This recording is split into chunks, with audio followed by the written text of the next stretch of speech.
সম্মানিত ভিউয়ার্স, আসসালামু আলাইকুম। আজকে আমরা ধ্বনি পরিবর্তন বিষয়ে কিছু গুরুত্বপূর্ণ প্রশ্নের সমাধান দেখব। প্রথম প্রশ্ন, একটি চলিত ভাষার নিজস্ব বৈশিষ্ট্য কোনটি? চলিত ভাষার নিজস্ব বৈশিষ্ট্য। এই প্রশ্নটি 18তম শিক্ষক নিবন্ধন স্কুল পর্যায়ে 2024 সালে এসেছিল। উত্তর হবে খ, তদ্ভব শব্দের বাহুল্যতা। চলিত রীতিতে সর্বনাম ও ক্রিয়া কেমন হয়? উত্তর হবে গ, সংক্ষিপ্ত। দুইটি সমবর্ণের একটি পরিবর্তনকে কি বলে? উত্তর ঘ, বিষমীভবন। বাংলা ভাষার উৎস কি?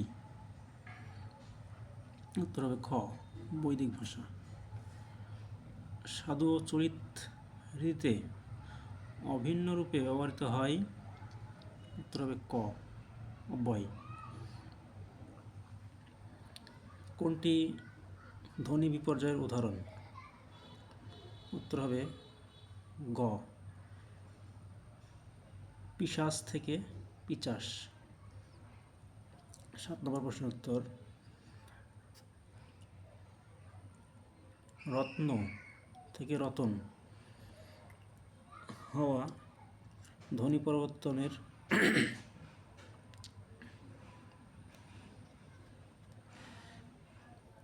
রত্ন থেকে রতন হওয়ায় ধ্বনি পরিবর্তনের সূত্র।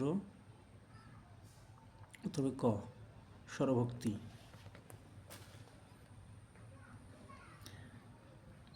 ব্যুৎপত্তিগতভাবে ব্যাকরণ শব্দের অর্থ। উত্তর হবে গ, বিশেষভাবে বিশ্লেষণ। কোনটি ধ্বনি বিপর্যয়ের উদাহরণ? উত্তর গ, পিশাচ থেকে পিচাস। ইয় ধ্বনিটির সঠিক উচ্চারণ হবে। উত্তর ঘ, ও। 11 নম্বর প্রশ্ন, স্বরবর্ণের সংক্ষিপ্ত রূপকে কি বলে? উত্তর হবে খ, কার। ক্রিয়ার কাল ও পুরুষ ব্যাকরণের কোন অংশে আলোচিত হয়? উত্তর হবে খ, রূপতত্ত্বে। শরীর থেকে শরীর শব্দটিতে ধ্বনি পরিবর্তনের কোন ধরনের নিয়ম প্রযোজ্য? উত্তর খ, বিষমীভবন। উৎপত্তি অনুসারে বাংলা ভাষা শব্দসমূহকে কয় ভাগে ভাগ করা হয়েছে? উত্তর গ, 5 ভাগে। বাংলা ভাষা কোন ভাষা থেকে এসেছে? উত্তর খ, গরীয় প্রাকৃত। কোনটি মৌলিক স্বরধ্বনি? উত্তর ঘ, এ।